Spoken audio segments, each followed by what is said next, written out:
কি খালাম্মা? এই কয়দিন যাবত দেখতেছি তুই বারবার বমি করতেছস, তোর কি হইছে? না খালাম্মা, কিছুই হয় না, এমনিতেই একটু বমি বমি লাগতেছে। কিছু হয় নাই মানে?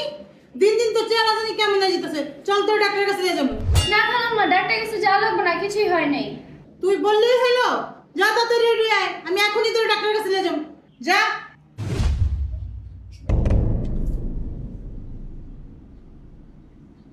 রিপোর্ট তো দেখলাম, রিপোর্ট ভালোই আসছে। একটা সুখবর আছে। কি সুখবর? কমলা তো 4 মাসের প্রেগনেন্ট। 4 মাসের প্রেগনেন্ট? কি ব্যাপার, কোনো সমস্যা?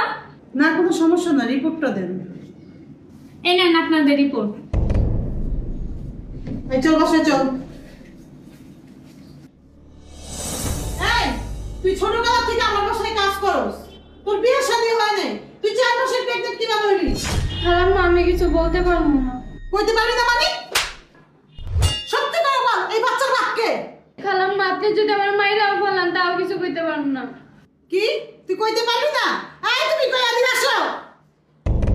কি হইছে, তুমি এরকম সিলি করতেছো কেন?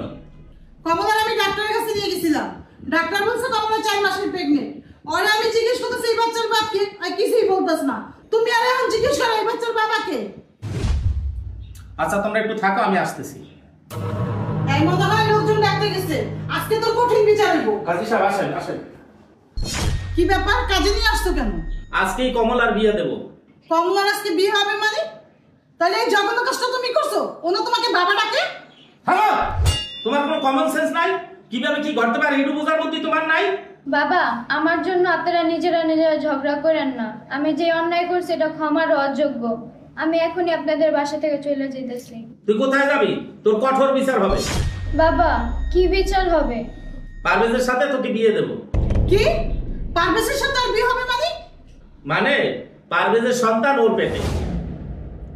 তুমি এগুলো কি বলতেছো? হ্যাঁ, আমি ঠিকই বলতেছি। তাহলে তুমি শোনো। ছোট সাহেব, 12টা বাজে। আপনি যদি একটু উঠতেন তাহলে বিছানা গুছিয়ে ঘরটা ঝাড় মোছা দিতাম। বিছনা গোছা লাগবে না, বয় এখানে। ছোট সাহেব, আপনারা কি করতেছেন? আপনি সুযোগ পাইলে আমার গায়ে হাত দেন। আমি কি করতেছি তুই এতদিন পরও বুঝতে পারছ নাই? আমি তোকে ভালোবাসি।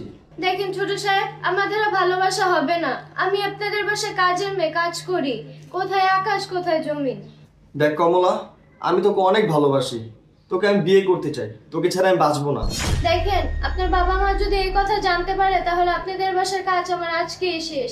এই কাজ যদি না থাকে, আমার বাবা মা নেই, আমি এতিম মানুষ, তাহলে আমি কোথায় যাবো? দয়া করে আপনি পাগলামি করেন না। আপনি আমার থেকেও সুন্দর মেয়ে বিয়ে করতে পারবেন। আমি সুন্দর মেয়ে চাই না, আমি তোকেই চাই, আর তোকেই আমি বিয়ে করব। ছোট সাহেব, আপনি বুঝতেছেন না কেন? চলো না কমলা, আমরা পালিয়ে বিয়ে করি, তখন বাবা মা আর কিছু বলতে পারবে না। আপনি কি পাগল হয়ে গেছেন নাকি?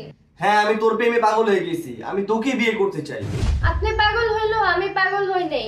আমি এই বাসার কাজের মেয়ে। আপনি আপনার বাবা মার একমাত্র সন্তান। তারা আপনাকে নিয়ে অনেক স্বপ্ন দেখে, সেই স্বপ্ন আমি ভাঙতে পারবো না। আরে কোনো সমস্যা নাই, ওটা আমি বুঝবো।